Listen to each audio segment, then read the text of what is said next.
Voltando a falar sobre fé e obras. A fé sem obras é morta.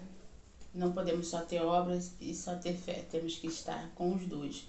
Porque muitas das vezes as pessoas acham que estão com Jesus, estão seguindo a Cristo, levantaram suas mãos, agora servem a Deus e não precisa fazer obras. Precisamos fazer obras, nós temos uma missão. Assim, quando nós estamos com Cristo, nós precisamos ir e pregar o Evangelho, precisamos fazer obras, ou seja, ganhar almas para o reino, nós precisamos falar de Jesus. Não adianta só eu crer, ter fé só para mim, não, eu tenho que propagar a fé.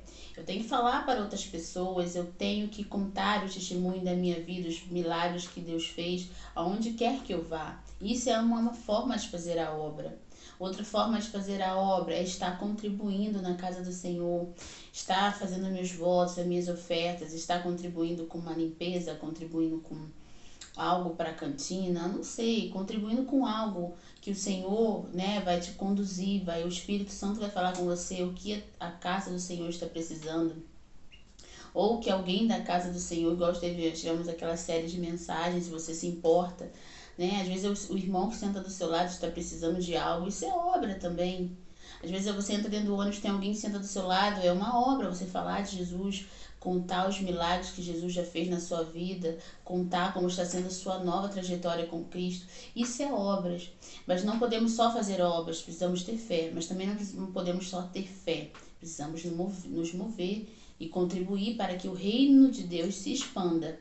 Então nós estamos falando aqui que uma das obras da fé também é o domínio próprio. Nós precisamos dominar, né? Um dos elementos da nossa fé é dominar o nosso eu, dominar as nossas emoções. O domínio próprio é muito importante. Então vamos lá em Gálatas 5:23, que é uma obra da fé, dominarmos nós mesmos.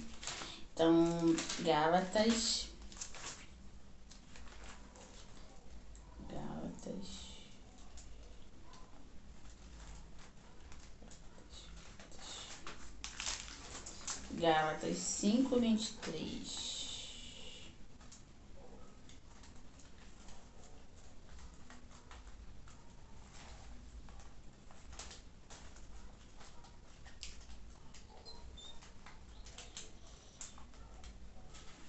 Gálatas 5:23.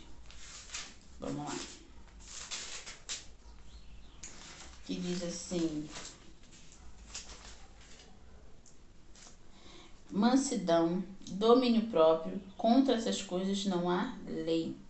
Mas acima tem os frutos do Espírito, né? Amor, alegria, paz, longanimidade. Isso tudo faz parte da vida de um cristão e faz parte das obras da fé, né? A nossa fé, ela é aumentada, mas nós precisamos ter o domínio próprio. Isso faz parte de uma pessoa de fé, de uma pessoa que está se movendo, né, pela fé, que está tentando, né, mudar a sua vida, transformar a sua vida a cada dia. Então o domínio próprio, ele faz parte. Então aqui, ó, mansidão, domínio próprio, contra essas coisas não há lei.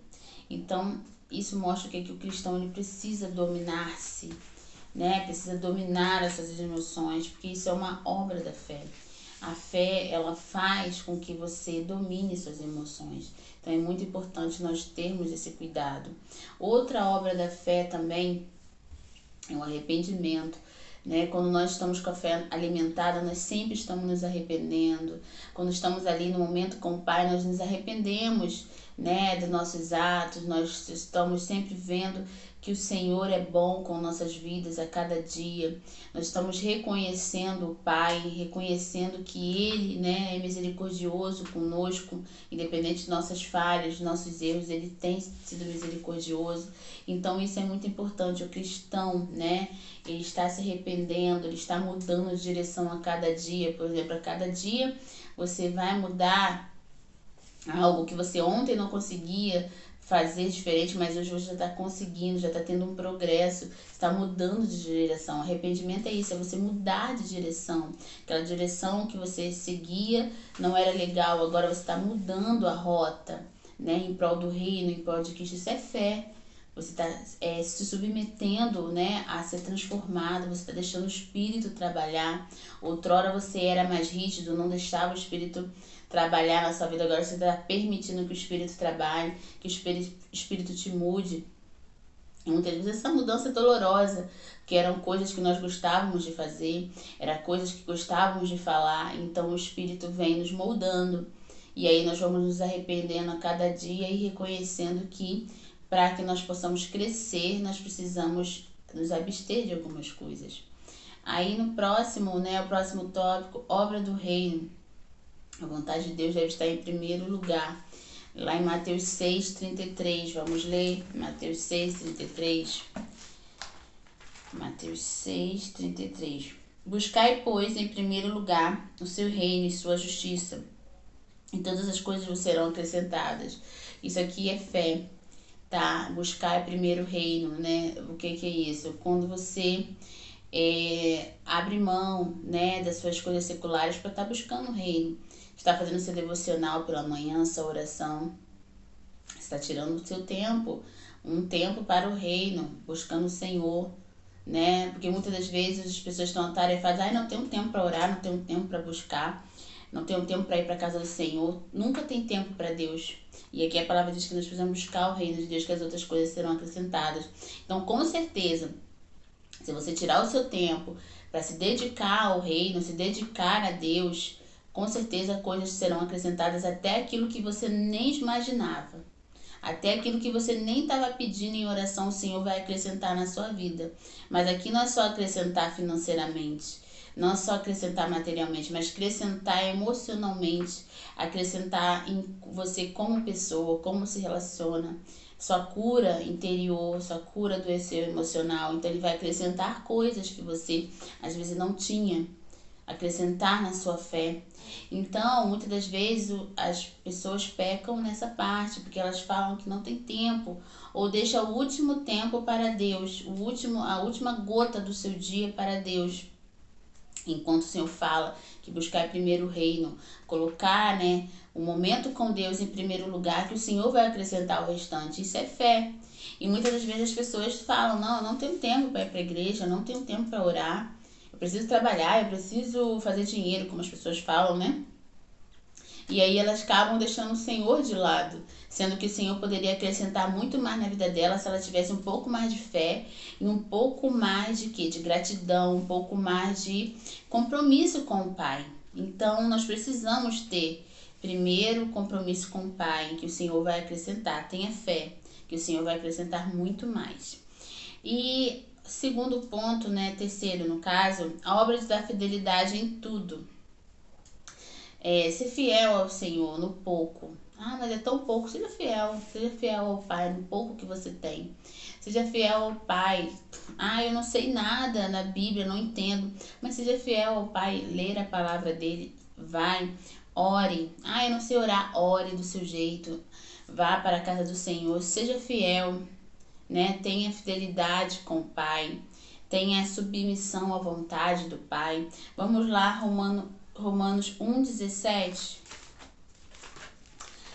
Romanos 1:17. Precisamos ser fiel, ter fidelidade não só na questão financeira, mas ser fiel com o nosso tempo, ser fiel com a nossa boa vontade de fazer algo, que a Bíblia nos fala, lá em Tiago, que aquele que pode fazer o bem e não faz, ele comete pecado.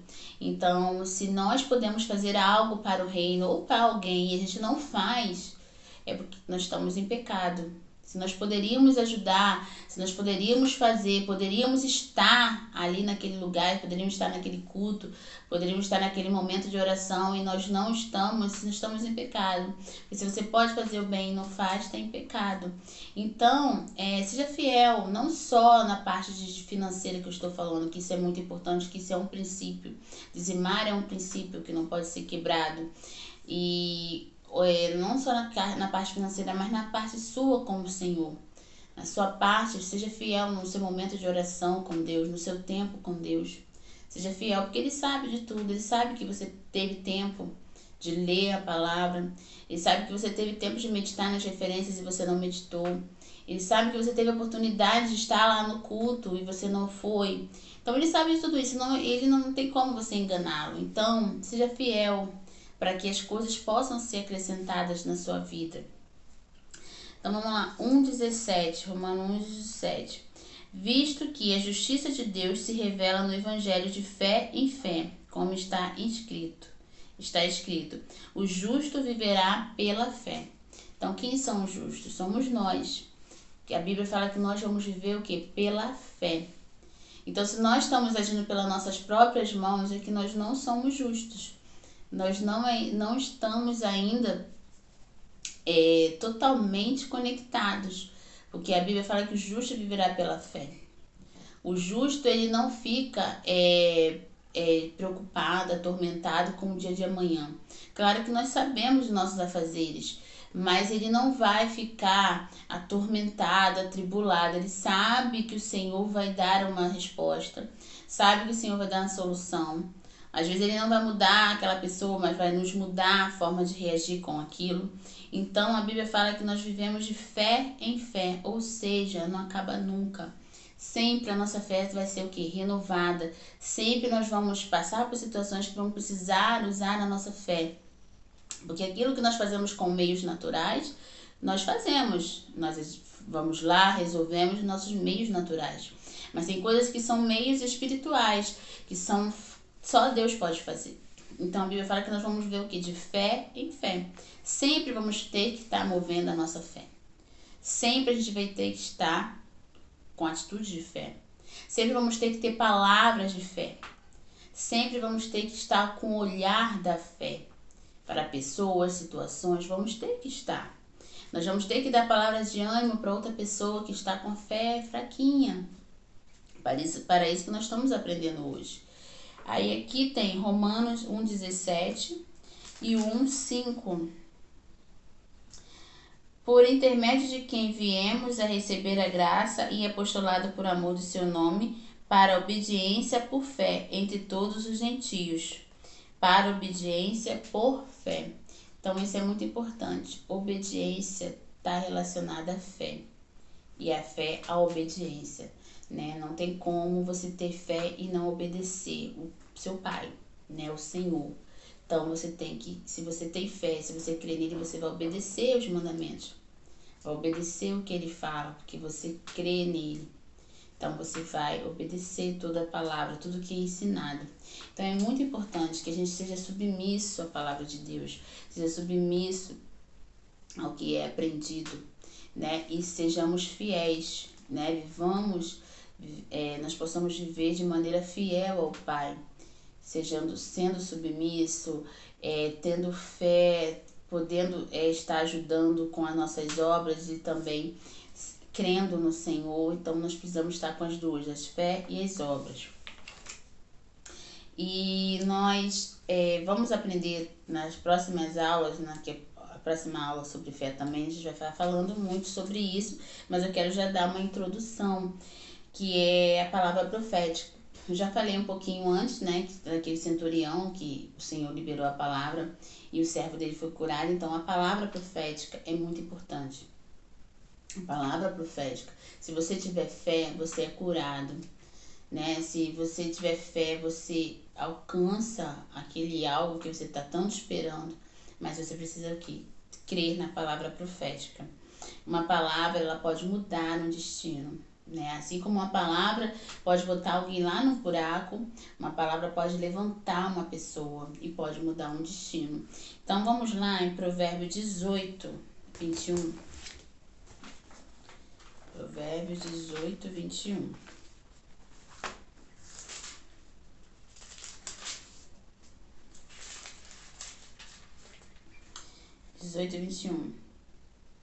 A morte e a vida estão no poder da língua. O que bem utiliza come do seu fruto. Então, a morte e a vida estão no poder da língua. E o bem que a utiliza come do seu fruto. Então, a gente vai comer do fruto do que a gente fala, do que a gente profere com nossas palavras. Então, a gente precisa usar as palavras ao nosso favor. Então, eu sempre venho falando isso. Se você lança palavras, se você fala, acorda de manhã, fala que seu dia vai ser péssimo, vai ser péssimo. Se você dá ênfase para aquela dor que você está sentindo, acha que já é alguma doença grave, vai ser. Então você tem que o quê? Liberar palavras proféticas sobre sua vida. Não só esperar alguém liberar uma palavra profética sobre você, mas você liberar palavras proféticas sobre sua vida. A palavra diz que eu sou mais que vencedor. A palavra diz que eu posso, né, no meu Pai, eu posso em todas as coisas aquele que me fortalece. A palavra diz que o Senhor é meu pastor. Então a palavra, ela tem várias coisas que podem alimentar a nossa fé e podem nos ajudar. Então eu preciso, usar a palavra ao meu favor. O mundo espiritual é sensível, então aquilo que eu falo é o que eu vou receber, é a mensagem que eu mando para o mundo espiritual. Então eu preciso mandar mensagens, mensagens de fé para o mundo espiritual, mensagens de quê? De que eu vou conseguir, mensagem de que eu vou avançar. Se eu mando só mensagem de derrota, eu vou ser um derrotado. Se eu mando só mensagem de tristeza, eu vou ficar triste. Então, você tem que ter cuidado com a sua palavra, com o que você fala, porque a língua mata. A língua, ela pode tanto abençoar quanto amaldiçoar alguém. Então, cuidado com o que você fala para você, sobre você, e o que você fala de alguém também, para alguém. Nossa boca é para abençoar o nosso próximo, abençoar a nossa família, nossos filhos, nossos cônjuges. A nossa boca é para abençoar. Mesmo que você não esteja vendo que aquela pessoa está tendo aquela atitude, mas você fala que ela é uma bênção. Você fala que ela vai vencer, que ela vai ser alguém importante. Então, você tem que liberar essa palavra sobre alguém, sobre seus filhos. Então, sobre você mesmo. Não, eu sou mais que vencedora. Eu já consegui. Eu sou importante para o reino de Deus. Eu contribuo para o reino de Deus. Sou uma mulher, sou um homem de fé. Então, isso é muito importante. As palavras mudam o destino. Então, se você tinha um linguajar, uma forma de falar totalmente negativa, totalmente pejorativa, agora você vai mudar, você vai colocar a sua forma de falar o quê? Mais positiva. Palavras abençoadoras nos seus lábios. Para quê? Para que a sua vida possa avançar e para que o mundo espiritual possa se mover ao seu favor. A palavra, ela é uma semente. Você lança essa palavra e aquilo vai germinar. Então, às vezes, se você falar algo ruim para alguém, uma palavra muito pesada, ruim, pejorativa, aquela palavra vai ficar no coração daquela pessoa e vai germinar. E aquilo vai fazer mal para aquela pessoa. Então, cuidado com os frutos das palavras. Que às vezes nós lançamos palavras e aí a gente lança sementes que vão gerar frutos e depois nós vamos colher aqueles frutos que não serão legais. Mas também é o contrário, é verdadeiro. Se você lançar palavras boas, sementes boas vão dar frutos muito bons e você vai colher desses frutos bons. Então, cuidado com o poder das palavras, porque as palavras mudam o destino. Então, cuidado com o que você fala, porque isso faz parte da fé também. Se você está proferindo muitas palavras, dependendo da sua palavra que você está proferindo, é a fé que você tem.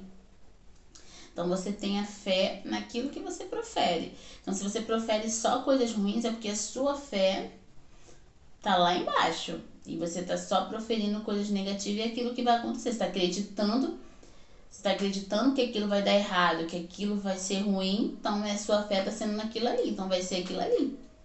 Então, se você mudar a sua forma de pensar e você falar, você vai alcançar êxito. Então, semana que vem nós vamos estar falando muito sobre o poder da palavra, o poder da língua, que a língua ela pode incendiar uma floresta, ela pode acabar com uma família, pode acabar com uma vida, só por uma palavra, só por que a gente fala. Então nós temos que ter cuidado no que a gente fala, no que a gente pensa, para a gente não magoar pessoas, ferir pessoas e nos ferir também. Porque você está mandando para o mundo espiritual as palavras que você fala. Se você acordar de manhã e falar que seu dia vai ser uma bênção, que você é mais vencedor, ele vai ser. Se você mandar uma mensagem para alguém e falar, o seu dia hoje vai ser uma bênção, seu dia já está abençoado, você já é vitorioso. Você está lançando uma semente. E aquilo vai se acontecer na vida da pessoa, porque você tem fé, você lançou uma palavra profética. E aquela pessoa recebeu, então vai ser. E você vai ver depois o testemunho da pessoa, você fala, poxa, realmente você liberou aquela palavra para mim, poxa, meu dia foi maravilhoso depois daquela palavra que você mandou para mim. Faz o teste, mande uma mensagem para alguém, fale que o dia dela vai ser uma bênção, que ela é uma pessoa abençoada, que depois você vai ouvir o retorno. Você vai ver o retorno da pessoa, a pessoa vai falar para você, poxa, realmente aquela palavra ali, não porque você está lançando para a pessoa algo que ela vai introjetar dentro dela. E aí ela vai receber aquela verdade. É a mesma coisa quando estamos ouvindo a palavra do Senhor ali na igreja. O pastor lança uma palavra e você recebe